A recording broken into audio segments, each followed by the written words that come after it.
শুভ সন্ধ্যা বন্ধুরা, আমি ঝিমলি এসে গিয়েছি একটি নতুন গল্প নিয়ে। ঝিমলির সাথে রহস্য গল্প।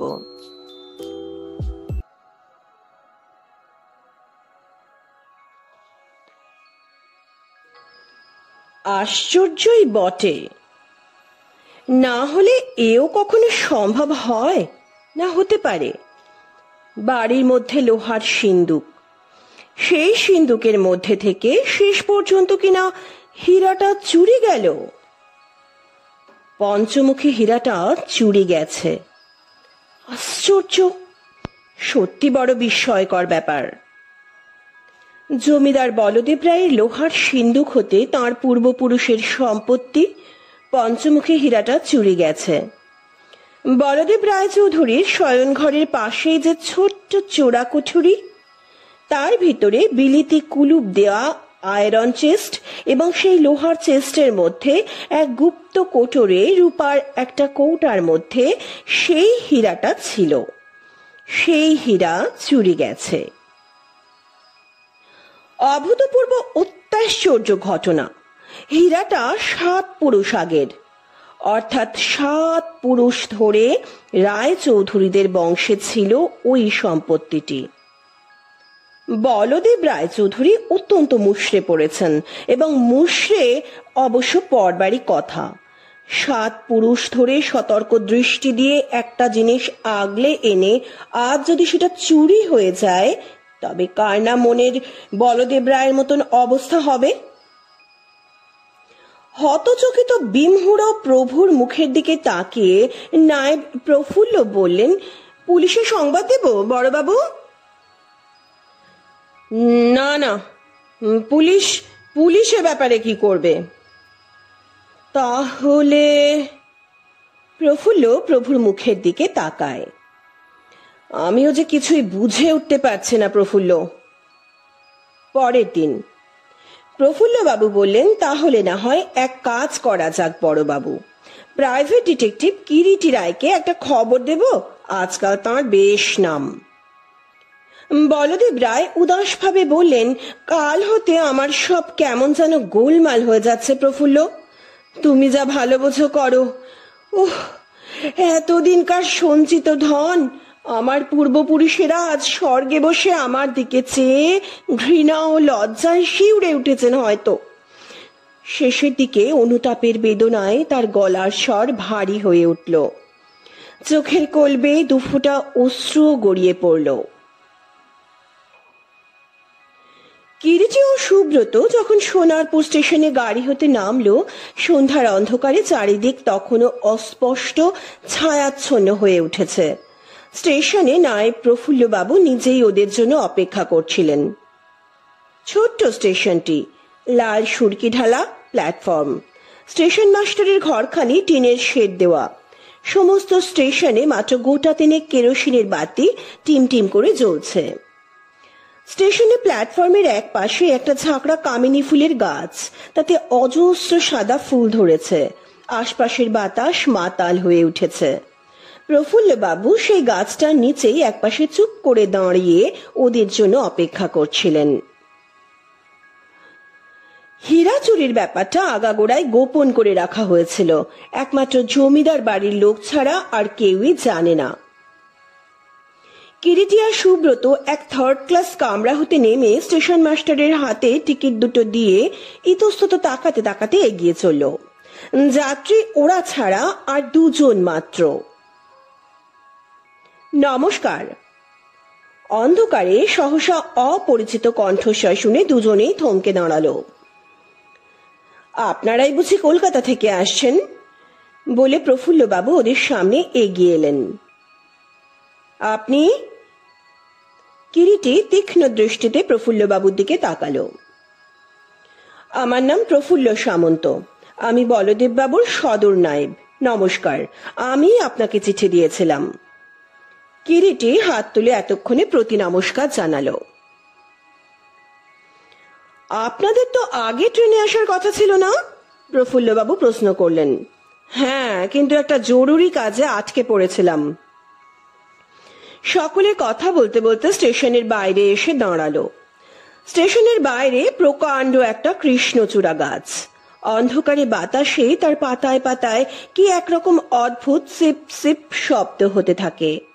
জমিদার বাড়ির প্রকাণ্ড মিনার্ভা গাড়িখানা সেই গাছের নিচে অন্ধকারে দাঁড়িয়ে। আসুন। গাড়ির দরজা খুলে প্রফুল্লবাবু ওদের আহ্বান জানালেন। সকলে উঠে বসলো, গাড়ি ছেড়ে দিল। হেডলাইট জ্বালিয়ে গাড়ি ছুটে চলল গ্রাম্য পথ ধরে। অন্ধকারাচ্ছন্ন গ্রামের মেঠো পথ, উঁচু নিচু আঁকা বাঁকা। পথের দুপাশে নানা জাতীয় বুনো গাছপালা অন্ধকারে যেন ভূতের মতো ঘাপটি মেরে বসে আছে।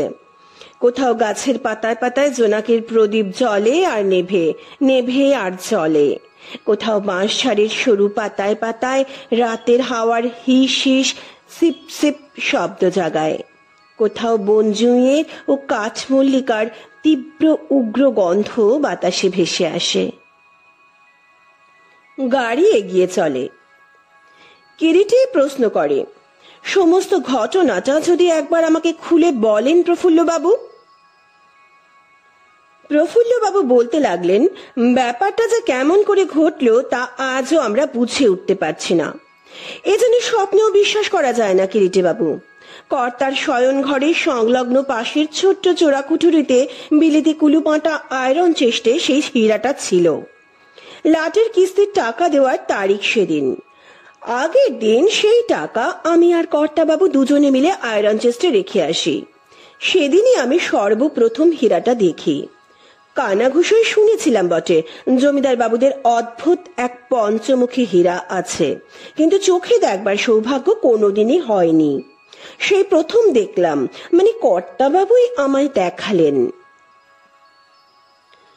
কতদিন বলদেব বাবুর ওখানে চাকরি করছেন প্রফুল্লবাবু? হঠাৎ কিরিটি কথার মধ্যে প্রশ্ন করে। তা বছর সাতেক তো হবেই। বলুন, কিরিটি বলল। প্রফুল্লবাবু আবার তার বক্তব্য শুরু করতে যাবেন, হঠাৎ আবার কিরিটি বলে ওঠে, আচ্ছা, ওদের যে এই বহুমূল্য পঞ্চমুখী হীরাটা আছে, এই কথাটা তো খুবই গোপনীয় না? হ্যাঁ, কিন্তু সেদিন কর্তা নিজেই টাকা রাখবার সময় রূপোর কৌটো হতে হীরাটা বের করে আমায় বললেন, প্রফুল্ল, এই আমাদের পঞ্চমুখী হীরা। আমাদের এক পূর্বপুরুষ নবাবের কাছ হতে সৎকার্যের পুরস্কার স্বরূপ এটা পেয়েছিলেন। সত্যি এত বড় চমৎকার হীরা আমি ইতিপূর্বে দেখিনি। সন্ধ্যার অস্পষ্ট আলোয় একটা অদ্ভুত চাপা দ্যুতি যেন সেই হীরার ভিতর থেকে ঠিকরে বেরিয়ে আসছে, চোখ যেন ঝলসে যায়। খুব কম হলেও হীরাটার দাম বোধ করি 50-60 হাজার টাকা তো হবেই।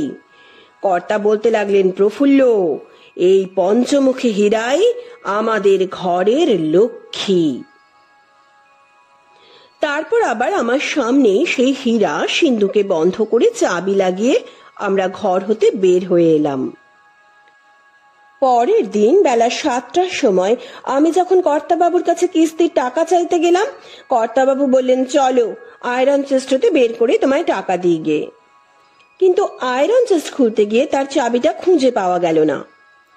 তাই তো, চাবি কোথায় গেল? ভয়ানক চিন্তার বিষয়।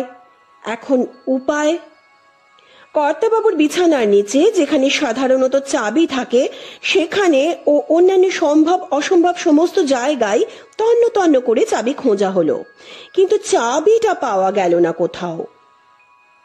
কর্তাবাবু একেবারে পাগলের মতো হয়ে উঠলেন, বললেন, কি হলো প্রফুল্ল, চাবি কোথায় গেল?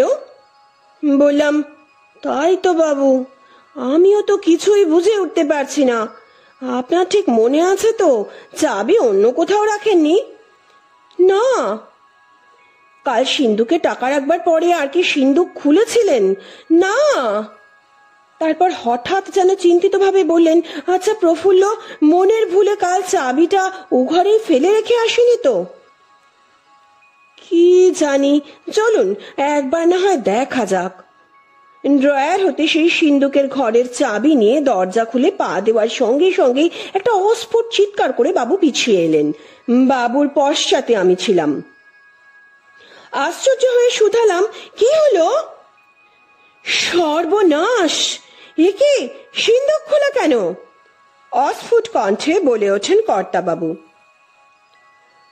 তাড়াতাড়ি ঘরে ঢুকে সিন্দুকের কাছে দুজনে এগিয়ে গেলাম। সত্যি সিন্দুকের ডালা খোলা। কর্তাবাবু তাড়াতাড়ি পরীক্ষা করবার জন্য সিন্দুকের সামনেই বসে পড়লেন। আমি বললাম, দেখুন আগে কিছু চুরি গেছে কিনা। দেখা গেল 5,000 করে 3 থাকে 15,000 টাকা নোট লাটের কিস্তির জন্য দ্বিতীয় তাকে একটা রূপোর কৌটোয় সাজানো ছিল, সেটা ঠিকই আছে। দরকারি দলিলপত্র কিছুই চুরি যায়নি। আশ্চর্য, সিন্দুক খোলা অথচ কিছুই চুরি যায়নি। একটা স্বস্তির নিঃশ্বাস ফেলে বললাম, হ্যাঁ, আপনি হয়তো কাল মনের ভুলে সিন্দুক আটকাতে ভুলে গিয়েছিলেন। দেখুন তো বাবু, হীরাটা আছে কিনা। কর্তা আমার কথা শুনে তাড়াতাড়ি কৌটোটা খুললেন। সর্বনাশ! দেখা গেল রূপার কৌটো শূন্য, পঞ্চমুখী হীরাটা নেই। অস্ফুট চিৎকার করে কর্তা মাথায় হাত দিয়ে একেবারে বসে পড়লেন। সত্যি কি আশ্চর্য! নগদ টাকা কড়ি দলিলপত্র সব আছে, নেই কেবল পঞ্চমুখী হীরাটা। চোর সব ফেলে রেখে কেবল হীরাটাই নিয়ে গেল। অনেকক্ষণ পর ক্ষীণ কণ্ঠে কর্তা ডাকলেন, প্রফুল্ল, হে কি ব্যাপার? কিছুই তো আমিও বুঝতে পারছি না বাবু। তাই তো, এ যে একেবারে ভৌতিক কাণ্ড। সমস্ত খুচরো টাকা দলিলপত্র সব ঠিক আছে, গেল কিনা সেই হীরাটাই শুধু। চোর মাত্র হীরাটা নিয়েই সরে পড়ল। সুব্রত কথা বললে, সব রইল, গেল কেবল হীরাটাই। সত্যি ভারী আশ্চর্যের কথা তো। কিরিটি মৃদু হাসতে হাসতে বলল, এতে আশ্চর্য হবার কিছুই নেই সুব্রত। যে হীরাটা চুরি করেছে তার হয়তো টাকার চাইতে হীরাটারই বেশি প্রয়োজন ছিল। কিন্তু হীরাটাও তো সে নিয়েছে নিশ্চয়ই টাকার জন্যই, বললে সুব্রত। না, টাকার জন্য হীরা অপহরণ করা হয়নি, হীরার জন্যই হীরাটা অপহৃত হয়েছে। কি বলছিস কিরিটি? ঠিকই বলছি।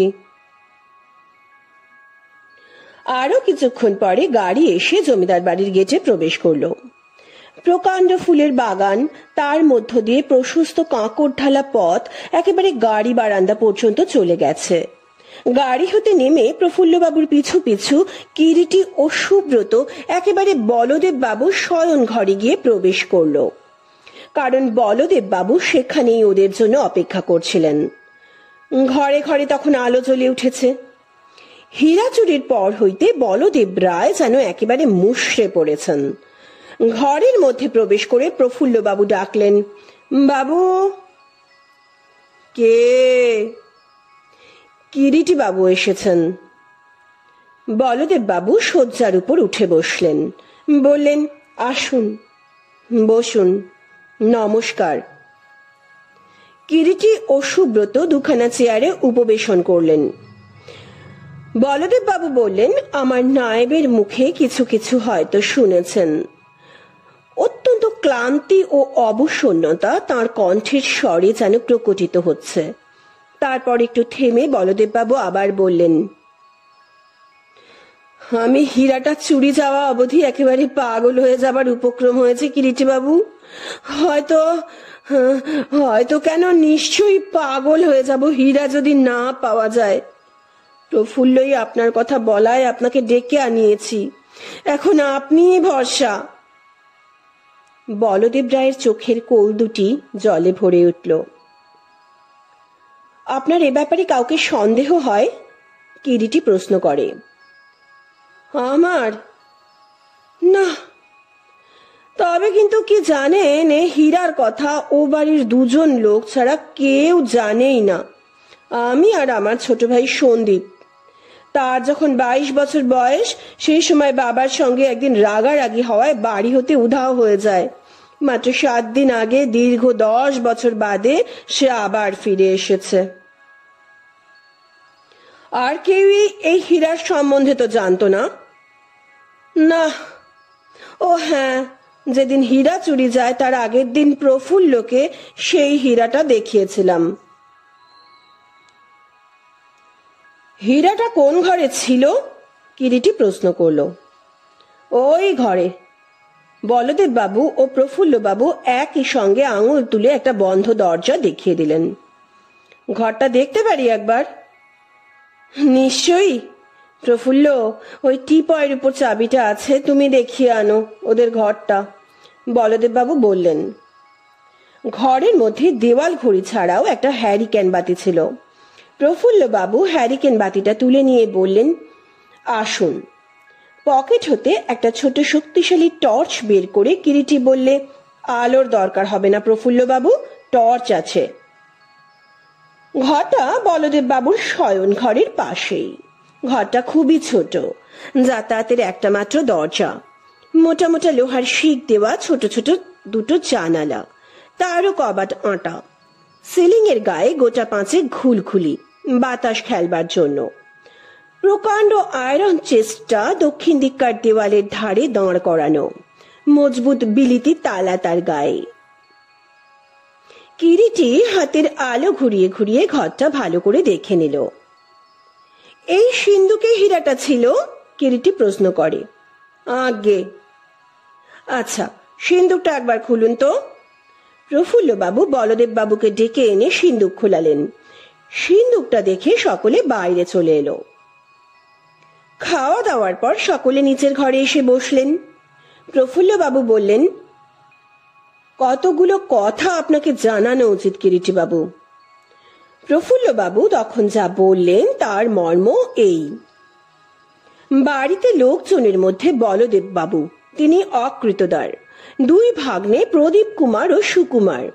বলদেব বাবুরা দুই ভাই। বলদেব বাবুর বাবার জীবিত অবস্থাতেই তাঁর ছোট ভাই সন্দীপ বাবু বাড়ি হতে পালিয়ে যান। তাই মৃত্যুকালে তিনি তাঁর পলাতক পুত্রের সম্পত্তির ভার বলদেব বাবুর হাতে দিয়ে যান। এখন সমস্ত সম্পত্তির সমান অংশীদার তিনজন। সন্দীপ বাবু যখন বাবার সঙ্গে রাগারাগি করে বাড়ি হতে পালিয়ে গেলেন এবং 5 বৎসরের মধ্যেও ফিরলেন না, তখন বলদেব বাবুর বাবার উইল করে প্রদীপ ও সুকুমারকে 1 অংশ ও 2 অংশের ভার বলদেব বাবুর হাতে দিয়ে গেলেন এবং বলে যান, যদি কোনোদিন সন্দীপ বাবু ফিরে আসেন তবে সম্পত্তির 1 অংশ সন্দীপ বাবু পাবেন, আর যদি একান্তই না ফিরেন তবে ওই অংশ সমানভাবে প্রদীপ ও সুকুমার বাবু পাবেন। দীর্ঘ 10 বৎসর পরে সন্দীপ বাবু ফিরে এলেন। বলদেব বাবু বহুকাল পরে ভাইকে পেয়ে সুখী হলেন। সন্দীপ বাবু ফিরে আসার দিন 2 পরের কথা। একদিন প্রফুল্ল বাবু সন্ধ্যার অল্প পরে কি একটা জরুরি কাজে বলদেব বাবুর সঙ্গে দেখা করবার জন্য উপরে গেছেন। দেখলেন বলদেব বাবুর ঘরের দরজাটা ভিতর হতে বন্ধ। ঘরের ভিতর কাদের চাপা তর্ক বিতর্কের আওয়াজ পাওয়া যাচ্ছে। প্রফুল্ল বাবুর কৌতূহল হলো। তিনি ঘুরে ও পাশের বারান্দা দিয়ে বলদেব বাবুর ঘরের পিছন দিকে গেলেন। সেখানে জানলার পিছনে গিয়ে দাঁড়ালেন। বলদেব ও সন্দীপ বাবুর গলা শোনা গেল। বলদেব বাবু বলছেন, টাকা আমি কোথায় পাবো? সামনেই লাটের কিস্তি।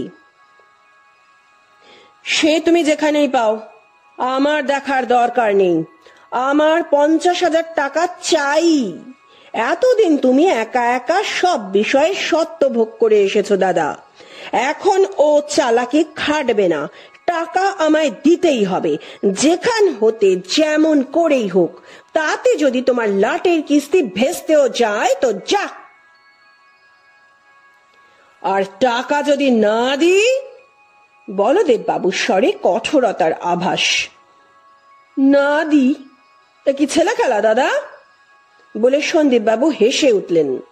তারপর আবার বললেন, শোনো দাদা, টাকা যখন আমার চাই এবং তোমারও হাতে যখন টাকা এখন নেই, তোমায় একটা উপায় বাতলে দিতে পারি, যদি ভালো বোঝো। কি শুনি? বলদেব বাবু জানতে চাইলেন। আমাদের পূর্বপুরুষের পঞ্চমুখী হীরাটা সিন্ধুকে আছে। সেটা বিক্রি করলে তো প্রায় 60-70 হাজার টাকা পাওয়া যাবে। সেটাই না হয় বিক্রি করে দাও। এ তুই কি বলছিস সন্দীপ? বলদেব বাবু বললেন। ঠিকই বলছি, হীরাটা সিন্ধুকে রেখে দিলেই বা কি লাভটা হবে শুনি? জানিস ওটা সংসারের লক্ষ্মী। অল ননসেন্স, সন্দীপ বাবু বললেন। দূর হয়ে যা মূর্খ নেশাখোর, 1 পয়সাও তুই পাবি না। নেশাখোর আমি সত্য, আর অধঃপাতের পথে নেমেছি বলেই আজ আমার এই দুর্দশা। না হলে টাকা আমি পথের ধুলোর মতোই দেখতাম, কিন্তু এখন টাকা আমার চাই। শোনো, বিষয়ের উপর আমার এতটুকুও লোভ নেই। বিষয় সব তোমায় আমি লিখে দিতে রাজি আছি, কিন্তু 50,000 টাকা আমার চাই, এবং সেটা পরশুর মধ্যেই চাই। আর এই আমার শেষ কথা, টাকা যদি না পাই তবে ওই পঞ্চমুখী হীরা যেমন করে হোক নিয়ে গিয়ে বিক্রি করে টাকার জোগাড় করব। বলতে বলতে পাশের দরজা ঠেলে সন্দীপ বাবু বেরিয়ে গেলেন ঘর হতে।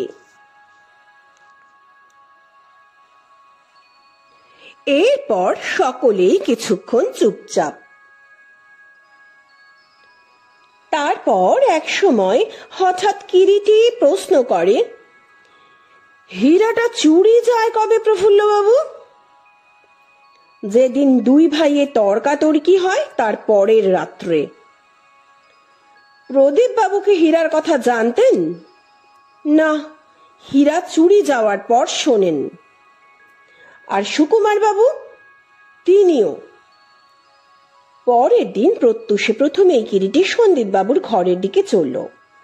সন্দীপ বাবু তখন বিছানায় শুয়ে একটা বই পড়ছিলেন।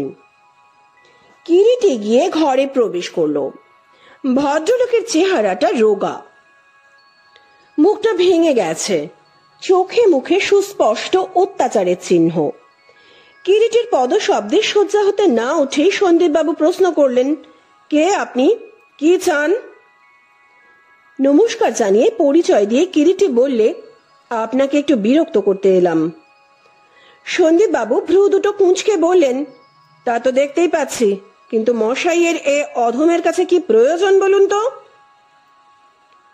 প্রয়োজন একটা আছে বই কি, কিন্তু আপনি প্রথম হতেই যেভাবে চটে যাচ্ছেন এতে বলতে ভরসা হচ্ছে না ঠিক। হ্যাঁ, আমি একটু ব্যস্ত, যা বলবার চটপট বলে ফেলুন। আপনাদের পূর্বপুরুষের আমলের পঞ্চমুখী হীরাটা চুরি গেছে শুনেছেন বোধহয়।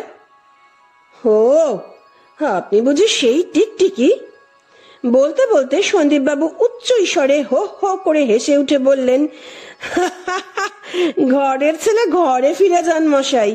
যেটা চুরি গেছে সেটা ফিরে পাওয়া যাবে বলে চুরি যায়নি। ওসব ডিটেকটিভ গল্প উপন্যাসেই সাজে, আদপে ওর কোনো মানেই হয় না, বুঝলেন? হীরা তো হীরা, আপনি ও হীরার টিকিটের সন্ধানও পাবেন না। আর জিজ্ঞাসা করবেন তো হীরা চুরির ব্যাপারে আমি কিছু জানি কিনা, তার উত্তরে জানাচ্ছি, কিছু জানি না।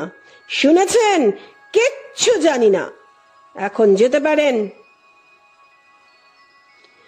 কিন্তু হীরা চুরি যাওয়ার আগের দিন রাত্রে কোনো বিষয় নিয়ে বলদেব বাবু, মানে আপনার দাদার সঙ্গে আপনার বচসা হয়েছিল না? সে নিশ্চয়ই আপনার মনে আছে। বলে কিরিটি তীক্ষ্ণ দৃষ্টিতে সন্দীপ বাবুর মুখের দিকে তাকালো। এবারে সন্দীপ বাবু তীক্ষ্ণ দৃষ্টিতে ফিরে তাকালেন কিরিটির দিকে। কে বললে? কিরিটি বলল, আমি জানি, লুকিয়ে কোনো লাভ নেই। আর এও জানি যে অসৎ পথে অসৎভাবে জীবন যাপন করতে গিয়ে বাইরে আপনার বিস্তর দেনা, এবং সেই জন্যই বর্তমানে আপনার বিস্তর টাকারও দরকার, কেমন কি না? সন্দীপ বাবু কটমট করে কিরিটির দিকে তাকাতে লাগলেন। তারপর বলে উঠলেন, আপনি তো আচ্ছা অভদ্র মশাই, যান যান, আপনার নিজের অন্য কাজ থাকে তো যান, বিরক্ত করবেন না। অগত্যা কিরিটিকে উঠতেই হয়। ওদের ভাগ্নে সুকুমার সাধারণত কলকাতাতেই হোস্টেলে থাকে, ছুটিতে এখানে এসেছে। ছেলেটি যেমন সাদাসিধে তেমন নিরীহ। কিরিটি সুকুমারের সঙ্গে 2-4টি কথা বলে নিচে নেমে এলো। প্রদীপ বাবু লোকটিকেও কিরিটি নিরীহ বলেই মনে হলো। বলদেব বাবুর জন্তু জানোয়ার পোষবার খুব শখ। খাঁচা ভর্তি নানা জাতীয় পাখি, ময়ূর আর কুকুর, খরগোশ প্রভৃতি। নিচে বাগানের দিকে একটা হল ঘরের মতো আছে, সেখানেই পশু পাখিগুলো থাকে। একজন মালি আছে, সেই ওগুলো দেখাশুনো করে। ঘরের মাঝখানে একটা বাঁধানো চৌবাচ্চা, সেটা লম্বায় প্রায় হাত 3, পাশেও হাত 2 হবে, গভীর প্রায় হাত 1.5। তার মধ্যে নানা জাতীয় মাছ। ঘুরতে ঘুরতে কিরিটি সেই ঘরে এসে ঢুকলো। বলদেব বাবু চৌবাচ্চার পাড়ে দাঁড়িয়ে জলের মধ্যে খাবার ছুঁড়ে দিচ্ছেন, আর মাছগুলো টুপটুপ করে গিলে নিচ্ছে। কিরিটির পদ শব্দে বলদেব বাবু মুখ তুলে তাকিয়ে বললেন, এই যে আসুন মিস্টার রায়। কি করছেন? কিরিটি প্রশ্ন করে। মাছগুলোকে খেতে দিচ্ছি, এদের আমি রোজ নিজে হাতে খাওয়াই, এরা আমার বড্ড প্রিয়। কিরিটি দেখলে লাল নীল নানা রঙের ছোট বড় মাছ চৌবাচ্চার স্বচ্ছ জলে সাঁতরে বেড়াচ্ছে। রাত তখন গভীর। জমিদার বাড়ির সকলেই ঘুমের কোলে ঢলে পড়েছে। কিরিটি শুধু একা এখনো জেগে একটা কাগজের ওপর আপন মনে হিজিবিজি দাগ কাটছে। কিরিটি আর সুব্রতকে থাকবার জন্য লাইব্রেরি ঘরটা ছেড়ে দেওয়া হয়েছে। সহসা বারান্দায় কার পায়ের শব্দ পাওয়া যায়, চাপা সতর্ক শব্দ। পা টিপে টিপে কে বুঝি হেঁটে যাচ্ছে। কিরিটি সতর্ক হয়ে উঠল। তাড়াতাড়ি চেয়ার হাতে উঠে চট করে আলোটা নিভিয়ে বারান্দার দিককার দরজাটা খুলে কবাটের আড়ালে কান পেতে দাঁড়ালো। পায়ের শব্দ এদিকেই আসছে, ক্রমে কাছে, আরো কাছে, স্পষ্ট হতে স্পষ্টতর। কালো কাপড়ে মুড়ি দেওয়া একটা লোক অন্ধকারে সতর্কভাবে পা টিপে টিপে বারান্দা অতিক্রম করে যাচ্ছে। লোকটা লাইব্রেরি ঘরের সামনে দিয়ে সন্দীপ বাবুর ঘর ছাড়িয়ে বারান্দা দিয়ে নিচে বাগানে নামবার ঘোরানো সিঁড়িটার দিকে চলে গেল। ঘর হতে বের হয়ে কিরিটিও চুপি চুপি লোকটার পিছু নিল। রাত্রের অন্ধকারে বাগানটা থমথম করছে। গাছপালার শাখায় শাখায় পাতায় পাতায় অন্ধকার যেন জমাট বেঁধে আছে। ঝিঁঝির একটানা ঝিঁঝির শব্দ বিশ্রী একঘেয়ে লাগছে। কালো আকাশের গায়ে ইতস্তত বিক্ষিপ্ত তারাগুলো মিটিমিটি জ্বলছে। কালো কাপড়ে আপাদ মস্তক ঢাকা সেই মূর্তিটা ধীরে ধীরে বাগানের মধ্য দিয়ে এগিয়ে বলদেব রায়ের পশু পাখির ঘরে গিয়ে ঢুকলো।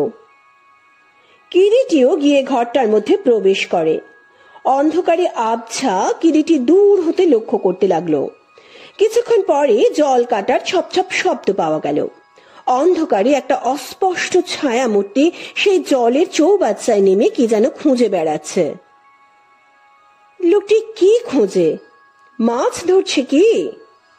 হ্যাঁ, তাই। যে সব মাছ ধরা পড়েছে সেগুলো মাঝে মাঝে আঁধারে ছটফট করে ওঠে। মূর্তিটা আবার মাছগুলোকে ছেড়ে দেয়। এইভাবে অনেকক্ষণ ধরে খোঁজার পর বোধহয় একটা মাছ ধরে সেটা একটা কোঁচার মধ্যে পুরে লোকটি চৌবাচ্চা হতে উঠে পড়ল। লোকটা পুনরায় সেই সিঁড়ি দিয়ে উঠে বারান্দা দিয়ে সুকুমারের ঘরে গিয়ে ঢুকে ভিতর হতে দরজাটা আটকে দিল। পরের দিন সকালে বলদেব বাবুর ভাগ্নে সুকুমারকে আর কোথাও পাওয়া গেল না। একটা চিঠি পাওয়া গেল শুধু। বড় মামা, আমি চললাম। কোথায় যাচ্ছি বা কেন যাচ্ছি তা জানালাম না, আমার খোঁজ করো না। হতভাগ্য সুকুমার। এই কটি কথাই মাত্র চিঠিটাতে লেখা। বলদেব বাবু চিঠিটা হাতে করে কিরিটির খোঁজ করতে করতে তাকে এসে পশু পাখির ঘরে আবিষ্কার করলেন। কিরিটি এক দৃষ্টে মাছের চৌবাচ্চাটার সামনে দাঁড়িয়ে কি যেন দেখছিল। এই যে রায়মশাই, আসুন। কি দেখছেন? বলদেব বাবু জানতে চাইলেন। কিরিটি বলল, আপনার মাছগুলো। বলতে বলতে হঠাৎ ঘুরে দাঁড়িয়ে প্রশ্ন করে, আচ্ছা রায়মশাই, চৌবাচ্চায় কটা মাছ ছিল আপনার মনে আছে? নিশ্চয়ই। একটা বড়, 10টা ছোট। কেন বলুন তো? না, এমনি। কিন্তু আমাকে খুঁজছিলেন কেন বললেন না? সুকুমার পালিয়েছে, বলদেব বাবু জানালেন। সে কি? হ্যাঁ, এই দেখুন। চিঠিটা বলদেব বাবু কিরিটির হাতে দিলেন। কিরিটি চিঠিটা দুবার পড়ল, তারপর চিঠিখানি আবার বলদেব বাবুর হাতে ফিরিয়ে দিল। ঘন্টা খানেক বাদে কিরিটি সোজা প্রফুল্লবাবুর ঘরে গিয়ে হাজির হলো। প্রফুল্লবাবু? কে? মিস্টার রায়, কি খবর? কিরিটি বললে, দুপুরের গাড়িতেই আমি যাব প্রফুল্লবাবু, সেই রকম বন্দোবস্ত করে দিন। প্রফুল্লবাবু যেন কতটা আশ্চর্য হয়ে কিরিটির মুখের দিকে তাকালেন। কিরিটি বুঝতে পেরে হেসে বলল, ভয় নেই, আপনাদের হীরা পাওয়া গেছে। পাওয়া গেছে? বিস্ময়ে প্রফুল্লবাবু একেবারে যেন নির্বাক হয়ে গেলেন। সুব্রত ওর মুখের দিকে তাকায়। এমন সময় একজন ভৃত্য ঘরের ভিতর প্রবেশ করে বলল, নায়েব মশাই, ছোটবাবু এক্ষুনি 10টার ট্রেনে চলে যাবেন, কি একটা জরুরি কাজের জন্য আপনাকে একটিবার ডাকছেন, শীঘ্র চলুন। ভৃত্যের কথায় কিরিটি চমকে ফিরে তাকালো। কে চলে যাবেন? ভৃত্যকে জিজ্ঞাসা করে কিরিটি। ছোটবাবু, সন্দীপ বাবু, জবাব দিলেন প্রফুল্ল। শীঘ্র বলদেব বাবুকে একটিবার ডাকুন প্রফুল্ল বাবু, আর চলুন আমরা সকলে ছোটবাবুর ঘরে যাই। সকলেই এসে সন্দীপ বাবুর ঘরে জড়ো হয়েছেন। বলদেব বাবু, প্রফুল্ল বাবু, কিরিটি ও সুব্রত। সন্দীপ বাবু যাওয়ার জন্য প্রস্তুত।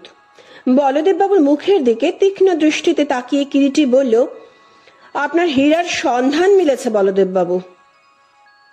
কই কই? বলদেব বাবুর কণ্ঠে একরাশ উৎকণ্ঠা ও ব্যাকুলতা ঝরে পড়ল। সন্দীপ বাবু বিরক্তি মিশ্রিত কণ্ঠে বললেন, আপনারও আরব্য উপন্যাসের আলাদিনের গল্প শুনবার মতো সময় আমার নেই, আমার ট্রেন ধরতে হবে, জরুরি। বলতে বলতে তিনি সুটকেস ও বিছানার দিকে একটু এগিয়ে গেলেন। ক্ষিপ্র গতিতে সরে এসে ডান পাটা সন্দীপ বাবুর সুটকেসের উপর তুলে দিয়ে বজ্র নির্ঘোষে কিরিটি বলল, হ্যাঁ যাবেন বই কি, আর আরব্য উপন্যাসের গল্প অনেক সময় শুনতে ভালো না লাগলেও শুনতে হয়, জানেন না, একটা চলতি কথা আছে, ফ্যাক্টস আর স্ট্রেঞ্জার দ্যান ফিকশনস। সন্দীপ ক্রুদ্ধ হয়ে ফিরে দাঁড়ালেন, বললেন, এসবের মানে কি? মানে অতি সহজ ও সরল। পঞ্চমুখী হীরাটা ফিরিয়ে দিয়ে আপনি যেখানে খুশি যেতে পারেন, তাতে আমার এতটুকু আপত্তিও নেই মশাই, জানবেন। মুহূর্তে যেন সন্দীপ বাবুর মুখখানা ছাইয়ের মতো সাদা হয়ে গেল। সামনে যেন ভূত দেখছেন। পরক্ষণে সে ভাবটা কাটিয়ে নিয়ে ব্যঙ্গ মিশ্রিত কণ্ঠে বললেন, বলেন কি, আপনার কি ধারণা হীরাটা তাহলে আমি চুরি করে নিয়ে পালাচ্ছি? না, আপনি হীরা চুরি করেননি বটে, তবে চোরের উপর বাটপারি করে পালাচ্ছেন এ কথা সত্য। আপনার ওই সুটকেস খুলুন, দেখুন হীরা পাওয়া যায় কিনা। সহসা বলদেব বাবু এক লাফ দিয়ে সুটকেসের উপর ঝাঁপিয়ে পড়লেন এবং ক্ষিপ্র হস্তে সুটকেসটা খুলে ফেলে হাতড়াতে একটা সিগারেটের খালি টিনের কৌটোর মধ্যে হীরাটা পেলেন। বলদেব বাবু সোৎসাহে বলে উঠলেন, পেয়েছি পেয়েছি, এবং পরক্ষণে সন্দীপ বাবুর দিকে ছুটে এসে রুখে দাঁড়ালেন। বললেন, চোর, বদমাস, হীরা চুরি করে পালাচ্ছিলি, তোকে আজ খুনি করব। বলদেব বাবু দুহাত দিয়ে ভাইয়ের গলা টিপে ধরতে গেলেন, কিন্তু কিরিটি বাধা দিল, বলল, দাঁড়ান, ওকে বৃথা দোষ দিচ্ছেন। চোর তো উনি নন, উনি শুধু নিমিত্তের ভাগী। চোরের ওপর বাটপারি করতে গিয়ে তবে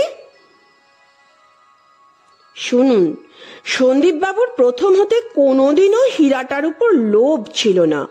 হীরাটা যেদিন চুরি যায় সেদিন সন্দীপ বাবু দুর্ভাগ্যবশত সবই টের পান, কেননা তার পক্ষে সেটা অসম্ভব ছিল না। তার শোবার ঘরের বাথরুমের সঙ্গেই হচ্ছে সিন্দুকের ছোট কুঠুরি, তিনি হয়তো বাথরুমে গিয়েছিলেন। টাকার বিশেষ প্রয়োজন, তাই দাদার কাছ হতে টাকা কেমন করে পাওয়া যেতে পারে সে চিন্তায় সে রাত্রে তিনি হয়তোবা জেগেই ছিলেন। পাশের ঘরে চাবি দিয়ে সিন্দুক খোলার শব্দে তিনি উৎকর্ণ হয়ে ওঠেন। চোর বলদেব বাবুর ঘরের ভিতর হতে হীরা চুরি করে বলদেব বাবুর বাথরুমের ভিতর ঢুকে বারান্দা দিয়ে বের হয়ে সিঁড়ি দিয়ে বাগানে যায়। সন্দীপ বাবু তাকে অনুসরণ করেন। চোর সোজা বাগান দিয়ে বলদেব বাবুর পশু পাখির ঘরে গিয়ে ঢোকে এবং মাছের খাবারের মধ্যে হীরাটা পুড়ে সেটা মাছের চৌবাচ্চায় ফেলে দেয়।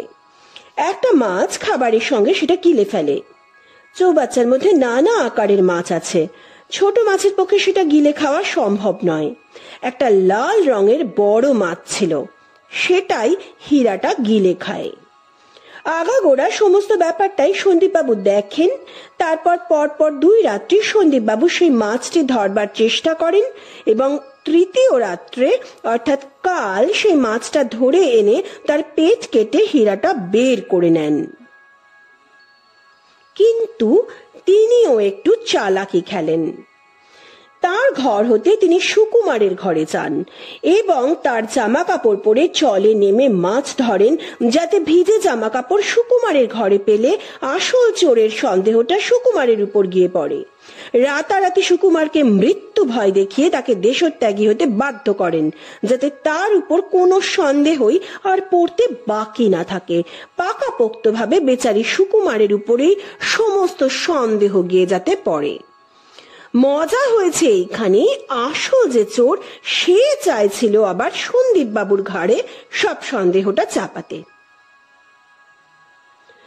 সকলে স্তব্ধ বিস্ময়ে কিরিটির কথাগুলো শুনছে। প্রফুল্ল বাবু প্রশ্ন করলেন, তবে আসল চোরকে? বিদ্যুৎ গতিতে ফিরে দাঁড়িয়ে সম্মুখে অঙ্গুলে নির্দেশ করে কঠিন কঠোর কণ্ঠে কিরিটি বললে, আসল হীরা চোর, দুষ্কর্মের হোতা, আপনাদের সকলের সামনে হীরার মালিক স্বয়ং বলদেব বাবুই। আবেগে উত্তেজনায় কিরিটির সর্বশরীর থরথর করে ঘন ঘন কম্পিত হচ্ছে। এর চাইতে ঘরের মধ্যে বজ্রপাত হলেও বোধহয় সকলে এতটা চমকে উঠত না। কিরিটি বলতে থাকে, হীরা আসল যে কে চুরি করেছে সেটা এখানে প্রথম দিন স্টেশনে নেমে প্রফুল্ল বাবুর মুখে সব কথা শুনেই বুঝতে পেরেছিলাম এবং এও বুঝেছিলাম চোরের উপর বাটপাড়ি হয়েছে, নচেত আমার খোঁজ না করে বলদেব বাবু পুলিশকেই সংবাদ দিতেন। তারপর বলদেব বাবুকে লক্ষ্য করে কিরিটি বলতে থাকে, আপনারা হয়তো ভাবছেন কেমন করে জানলাম। সেও খুব সহজেই। বলদেব বাবুর হীরাটার প্রতি প্রফুল্ল বাবুর অহেতুক দৃষ্টি আকর্ষণ করার ব্যাপারটা এক্সপোজড এভরিথিং। প্রফুল্ল বাবুকে আগের দিন হীরাটা দেখিয়ে রেখে নিজে ভালো মানুষটি সেজে খুব চাল ছেড়েছিলেন রায়মশাই, কিন্তু আপনার এটা খেয়াল হলো না যে সত্যি যদি আপনার হীরাটা চুরি যেত, আপনি তাহলে প্রফুল্ল বাবুর হাতে সব ছেড়ে দিয়ে এমনি নিশ্চিন্ত হয়ে বসে থাকতে পারতেন না। ঘরে আপনি একা সে রাত্রে শুয়েছিলেন, ভিতর হতে দরজা বন্ধ ছিল, সিন্দুকের চাবি পর্যন্ত আপনার কাছে। কে আপনার ঘরে ঢুকতে পারে বলুন তো? রাস্তা কোথায়?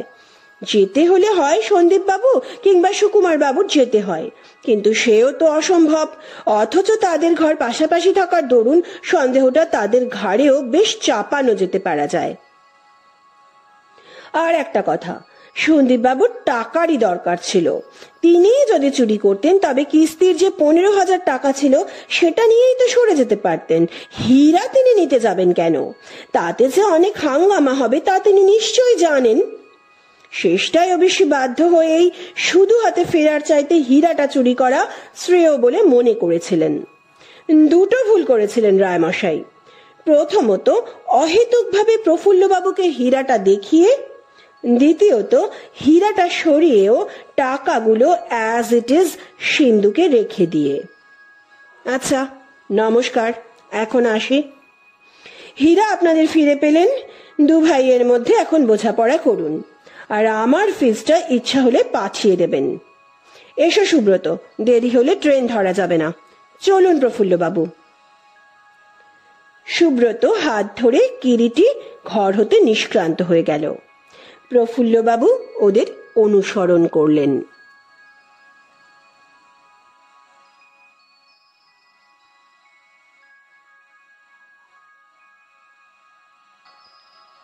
আজকের গল্প এখানেই শেষ হলো।